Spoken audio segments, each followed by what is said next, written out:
कोणत्या गावात टाकलं काय माहिती जनगणना. बरं ठीक आहे, आता घरचं जर घेतो तरी वर जायला पाहिजे वाटतं. कोण आहे का इथं? कोण आले? अरे तू? अगं तुझं घर आहे? होय, माझं हेच घर आहे. मला इथंच लग्न करून दिल्यात. या घरामध्ये पत्र्याच्या घरामध्ये दिलं तुला? आणि लय मोठं बोलत होतेस की मी असलं बंगल्यात राहणार, महलात राहणार. लय काय बोलत होतेस की कॉलेजमध्ये असताना? तू इथं जनगणना करायला आलायस ना? ते कर आणि गप जा की. मग मला सांग, तुमच्याकडे 4 व्हीलर आणि 2 व्हीलर किती आहेत ते सांग. तुमच्याकडे गाड्या नाहीत, सायकल आहेत 2.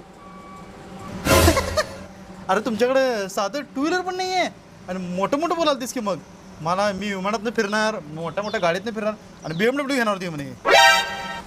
आणि साधं सायकलवरून जाते आता मार्केटला. तुला कशाला पाहिजे हे सगळं? आधीच का काढत बसलायस तू? काय आहे ते लिहि आणि जा आता. मग मला सांग, हे घर तुमच्या नावावर आहे ना? मग त्यांचं नाव सांग, कुणाच्या नावावर आहे? घर तर कुणाच्या नावावर आहे माहित नाही, पण आम्ही भाड्यानं राहतो इथं. अरे घर पण तुमचं नाहीये, भाड्याच्या घरात राहताय तुम्ही? मग मोठं महालात राहणार, फ्लॅट घेणार असलं काय बोलत होतीस की तू? तुमच्या घरात किती जण आहे तुम्ही टोटल? 4 जण आहे आम्ही.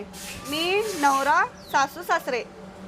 सासू सासरे पण सोबत आहेत तुझ्या? का म्हणत होतीस मी आणि नवराच राहणार, दोघंच राहणार, लय ऐश करणार, मजा करणार, इकडे तिकडे फिरणार, लय मोठं बोलत होतीस तेव्हा. माझं सोड, तुझं लग्न झालंय काय?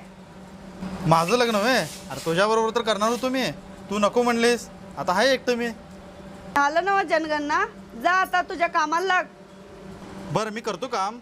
चहा तर प्यायला बोलू की का आतमध्ये? जा इथनं पहिला, तुझं काम कर जा. बर जातो की आता. लय मोठं बोलत होती आधी कॉलेजमध्ये असताना. मोठ्या बंगलात राहणार, महालात राहणार, कार पाहिजे, गाडी पाहिजे, 4 व्हीलर पाहिजे, विमानातनं फिरणार.